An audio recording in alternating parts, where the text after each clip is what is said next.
Recording. Howdy, readers. I'm Jason. This is chapter and verse. I'm going to move the camera just a little bit. We're live, and I'm coming to you tonight with a with a ramble with the yarn. And it's also just another kind of experiment before I decide to go live with Christmas Carol later this month. So. Um, please feel please feel free to kind of chat with me during this.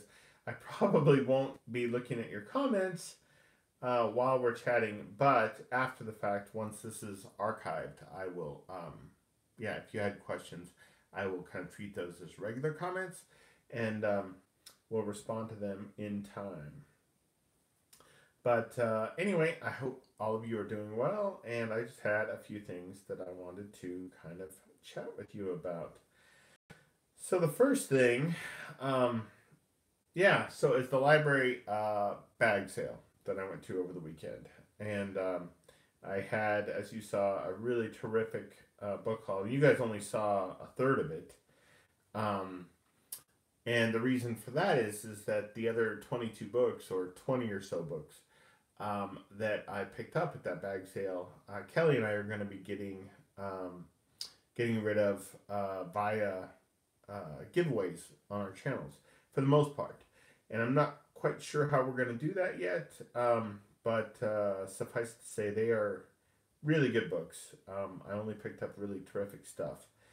And I hope, however we decide to part with those, you guys will enjoy them.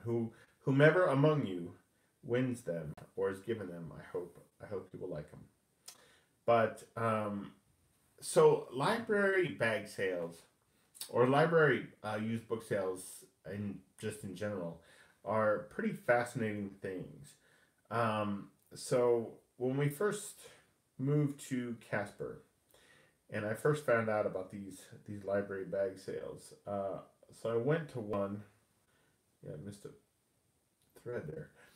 So I went to one, and I got there way late in the day. So how it works is, so people queue up in the morning, and then once the library opens, they let people in, essentially filling the room to capacity. And I think it's like 45 people who are allowed to be in the room at any given time. And then as one person comes out, they let one more in. And if two people come out, they let two more in. And the first one of these that I went to was, so I was there so late in the day, and I had to stand in line and stand in line and stand in line. And I was sure there wasn't going to be anything good left once I got through the door. And so I went in there feeling kind of downcast, and I was sure that there was just going to be like, oh, it's a kind of smorgasbord of James Patterson novels, but it did not turn out that way. And I think because I read literary fiction, and because most readers of fiction tend not to. Even though most of the people who I kind of correspond with here on BookTube fall into that camp of literary fiction readers, most readers tend not to fall into that. So when I finally got in to that first bag sale, I was sure there was going to be nothing left for me, and there I was in an aisle, and it was crazy. It's like the people around me. Right, so I had people to the left of me and people to the right of me. We're all looking at exactly the same shelves, and it's like they were panning for gold. Right, they were looking for like these little flakes of gold in the sand and the water, and I remember kind of just looking at these people to either side of me, and thinking, there are nuggets of gold, like right on the shelves in front of you. Right, it's like we're in Pale Rider by Clint Eastwood, right? Like it's like we're in that film, and you guys aren't seeing them.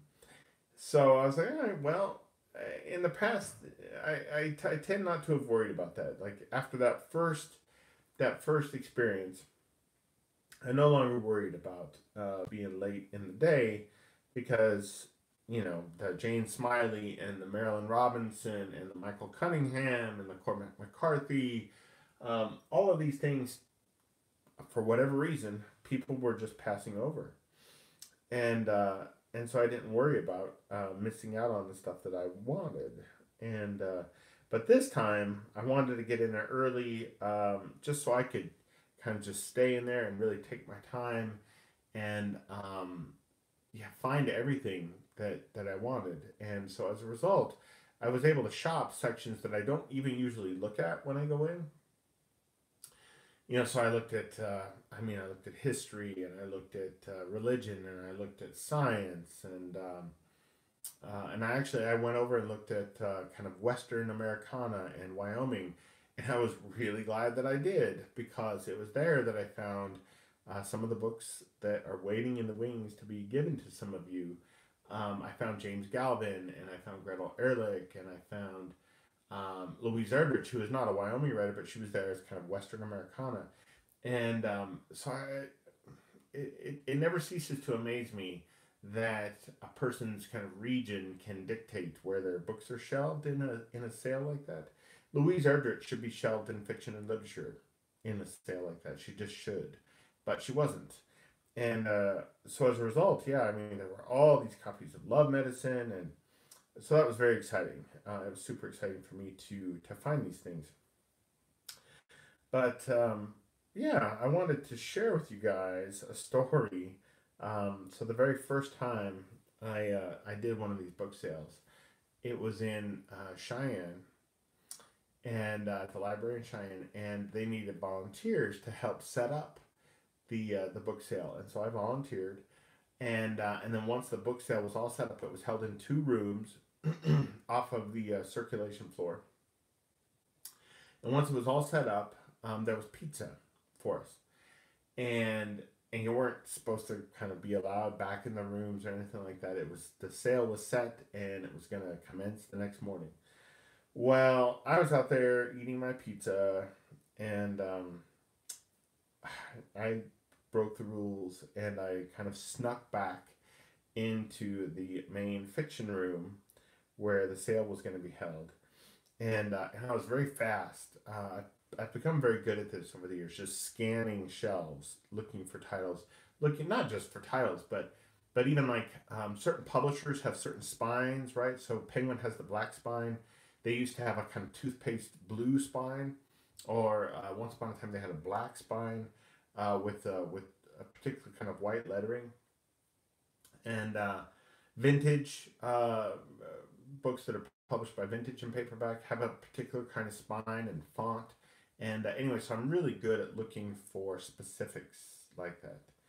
And so I snuck into the room, and I spent no more than like 60 seconds, I swear. And I just literally scanned the shelves, found everything that my brother and I would want, left the room, went out and found one of those little stubby pencils that they have at libraries, and took that and went out to my car, grabbed a notebook, and from memory wrote down as fast as I could where everything. Everybody, hi, we're back. That doesn't bode well for A Christmas Carol being read live. If it's gonna just, I don't know, kick me out at random like that. Maybe it did it because I was talking about breaking the rules at a book sale. I don't know. But hopefully, the two or three of you who were watching are still watching. I clicked resume where I left off. But anyway, yeah. So I was able to go to the book sale the next morning with my brother, and I don't know, in 2 minutes, we had virtually everything that we wanted because I had mapped it out so well in my mind and taken such good notes. But yeah, I was breaking the rules, and I should probably apologize for that. But anyway, there's nothing like a really good used book sale at a library. A couple of things I wanted to talk with you guys about tonight. So last night, I watched a film that I've been wanting to see for the last couple of years since it came out, and it took some doing. I had to get it on interlibrary loan, but it was called Certain Women. and it was written and directed by Kelly Reichardt, and it was based on short stories by Maylee Malloy, who is a Montana writer. I don't think she lives in Montana anymore, though. I think she's from the Helena area. And when Kelly and I lived up there, there used to be a festival, a book festival up there called MFOB, Montana Festival of the Book.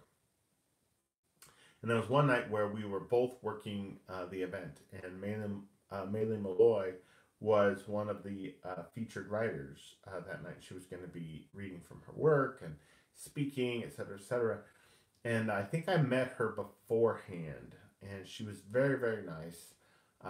She's also the sister of Colin Malloy, who is the singer for the Decemberists, and I'm a big fan of Colin Malloy.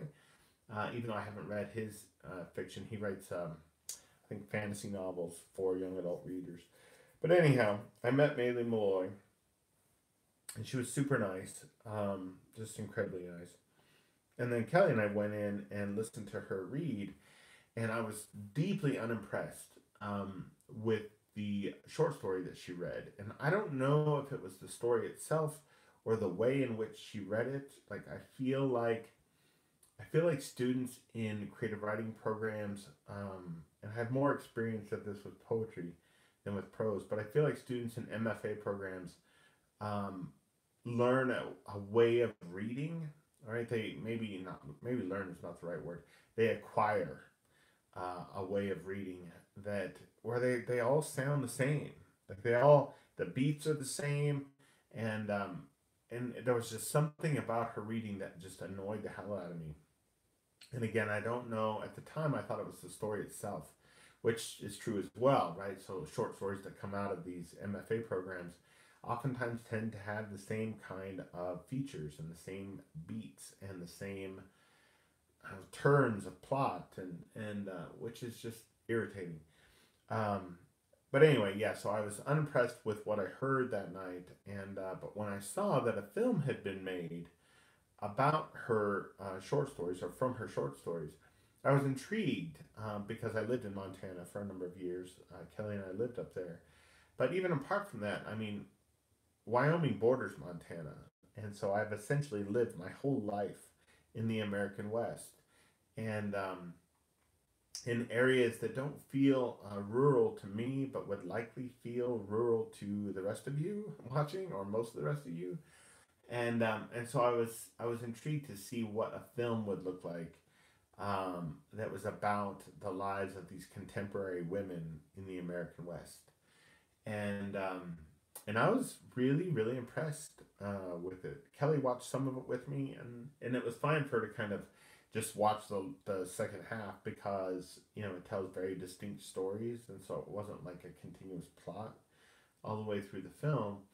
And Kelly liked it a lot less than I did, and we were talking about it on the way to work this morning. I should probably get back to crocheting, and I was like, yeah, it wasn't a plot driven film; it was more character driven. She's like, yeah, you really like those films that aren't plot driven, and I do, I admit, which you guys could probably tell from the movies that I chose for the Mortality Project. But anyway, so I'm here to say if you haven't seen certain women yet, regardless of whether or not you're a fan of Maylee Malloy's short stories. I would recommend it. It was really good. It was really deliberately paced, really kind of beautifully observed. But I thought it was a really terrific movie. I haven't voted for it yet on IMDb, but I'll probably end up giving it a 9 out of 10. Um, anyhow, so there's that.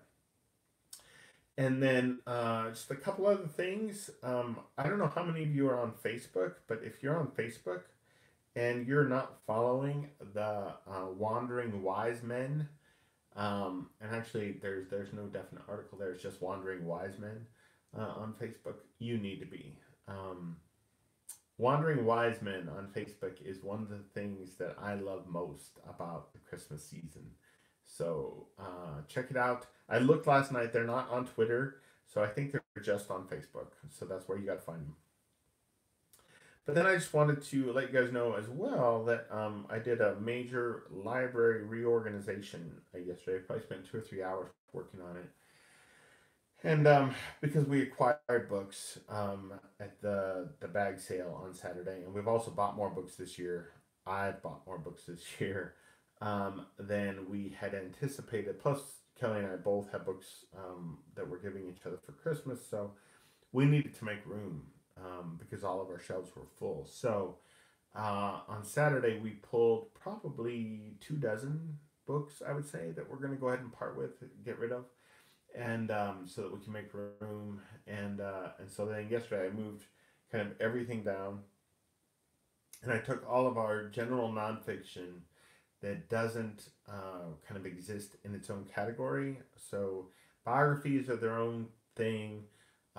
Shakespeare is its own thing. Biographies of Shakespeare, film studies and literary criticism, they're their own sections.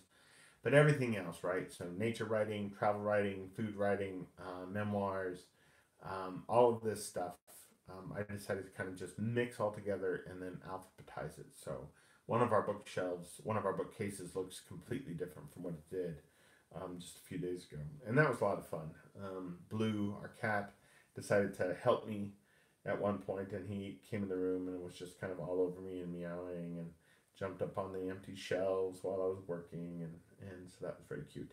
I may have to put a cat bed up on a shelf at some point in the future for him. Uh, but that's pretty much it. That's really kind of all I wanted to chat with you guys about tonight. Hopefully, it's still recording. But before I go, I want to show you something that I found hilarious in my YouTube subscription feed earlier. And this was not planned by me, obviously. There's no way it could have been. And I just find it hilarious that these two videos were one right above the other in my feed. And and the top is the thumbnail from a video of Paperback Junkies today, and the one right below it is the thumbnail on a video from Johnny Keene today. And I'm just going to show you guys that real quick. It's a little bit like, so there's Paperback Junkie, and below, it's almost like there's Paperback Junkie in 30 years, which I just thought was hysterical. I love both of those channels so much. Both those guys, Matt Wall and Johnny Keene, are just fabulous, fabulous people. But I just thought you guys would find that funny. I had a good laugh over it, so an endearing laugh, but a good laugh all the same. Anyway, I will talk to you guys again very soon. Hopefully, when I do the Christmas Carol reading, we're not going to have this issue. Kind of drives me bananas that it decided to stop midway. If any of you have any suggestions about what I might be doing wrong or could do differently to prevent that, please let me know. I am recording these live streams on the YouTube app on my iPad. So if that helps at all with your suggestions or your tips, so be it. I will talk to you guys again very, very soon. Adios.